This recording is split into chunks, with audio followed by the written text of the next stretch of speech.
পৃথিবীতে একজন মানুষই শুধু জানতেন যে তিনি পৃথিবীতে কতদিন বাঁচবেন, সেটা হচ্ছে সাইয়েদনা আদম আলাইহিস সালাম। ওনাকে বলে দেওয়া হয়েছিল উমরুকা আলফু সানা, তুমি পৃথিবীতে বাঁচবে 1000 বছর।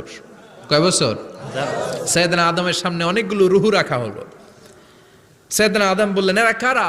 আল্লাহ বললেন, এরা হচ্ছে নাসালুক, তোমার বংশধর, পৃথিবীতে তোমার পর এরা পৃথিবীতে আসবে। সাইয়েদনা আদম বললেন, আল্লাহ ওই যে একটা রুহু দেখা যায়, এটার নাম কি?